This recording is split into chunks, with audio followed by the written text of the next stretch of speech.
大家好，我是总舵主阿鹏。这2天嘴巴溃疡上火了，夏天就应该多吃点苦瓜，不然容易像我这样子上火了。今天就用苦瓜做一个非常好吃又下饭的客家酿苦瓜。接下来跟着我的镜头一起来看一下我是怎样做的吧。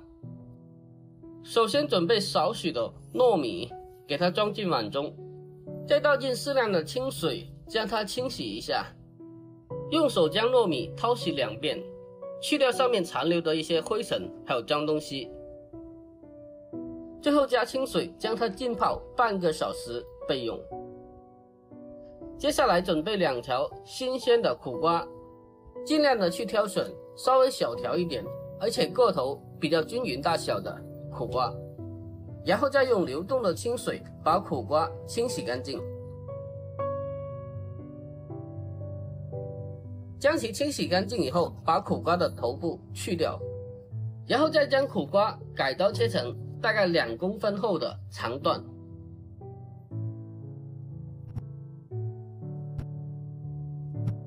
准备一个勺子，像我这样子刮去里面的瓜瓤。要是不爱吃苦的朋友，可以把里面白色的这个部分清理得更加的干净一点。全部清理好之后，先放开一旁备用。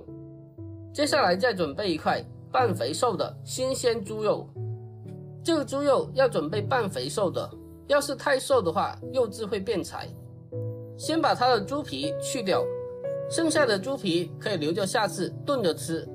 接着把猪肉改刀切小，尽量的将它切得越小越好，这样的话更加方便我们后续剁成肉末。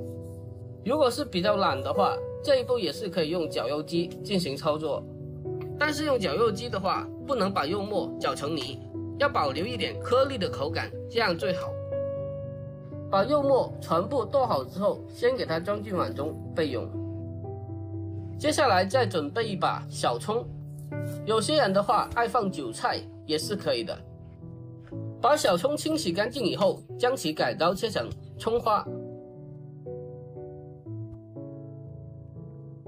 全部切好以后，装进碗中备用。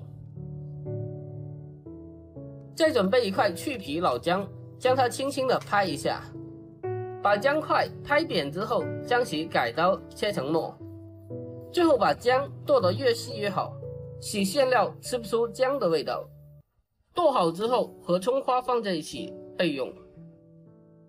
接下来准备一个大盆，把所有的材料放进盘中，然后开始调味，给它来上适量的蚝油，还有生抽酱油，再来上少许的食盐，还有白糖提鲜，适量的料酒，还有胡椒粉去香增腥，最后来上少许的生粉，也就是淀粉，然后用手将它搅拌一下，将它搅拌均匀，把所有的调料给它充分的融合在一起。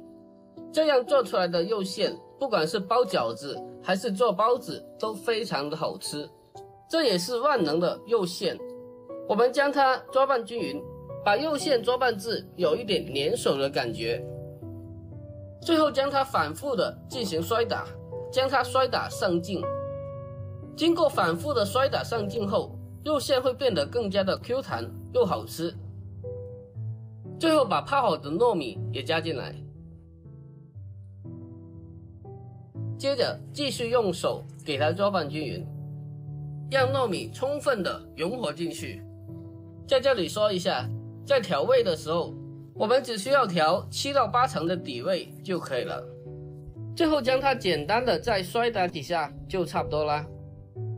接下来把切好的苦瓜段，将肉馅放到苦瓜段里面，把整个苦瓜的前后用肉馅塞满，塞成这样子就可以了。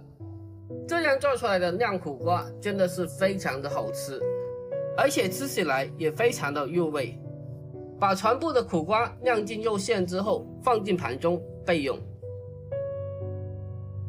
接下来准备少许的小料，准备几粒大蒜，然后将它改刀切成薄片，最后再将它改刀切成蒜末。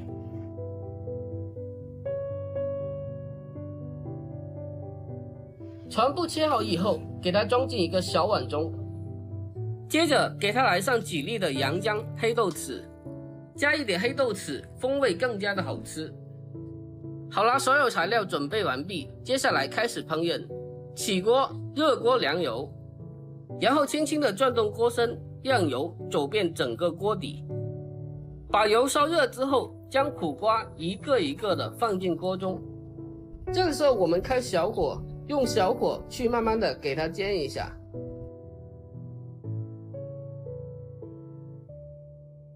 全部苦瓜下锅以后，轻轻的转动锅身，目的是为了边边的苦瓜也能煎得到，使其每个部位都可以均匀的受热成熟。亲爱的朋友们，视频都看到这里了，如果我的视频对您有帮助的话，那就伸出您发财的小手，给小老弟点个赞呗。您的每一个点赞和留言都是我前进的动力，在这里真心感谢您了，感谢您。将底下用小火慢煎到金黄色，然后开始翻面。将苦瓜全部翻面以后，用同样的手法轻轻地转动锅身，让每个部位都可以均匀的受热成熟。这个时候把切好的蒜末和豆豉放进锅中，用小火将它慢慢的煸炒一下，将其煸炒出香味。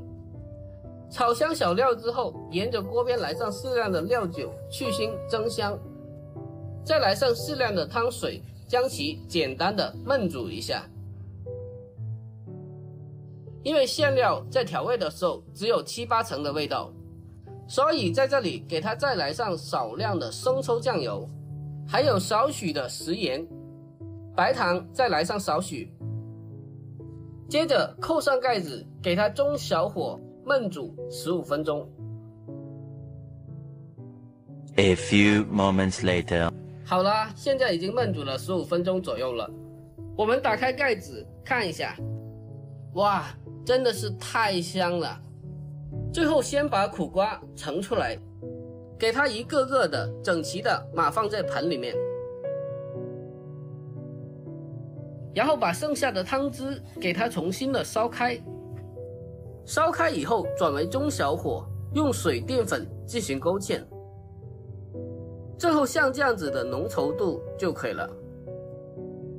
出锅前来上少许的明油，给它轻轻的搅拌均匀。明油的作用可以使菜品盛菜出来的色泽更加的明亮。最后把调好的酱汁淋在焖好的苦瓜上面就可以了。哇，真的是太香了，看着就非常的有食欲，好想立马的就吃上一口。这就是家乡的味道，真的是太好吃了。好啦，就这样，这款客家酿苦瓜就制作完成了。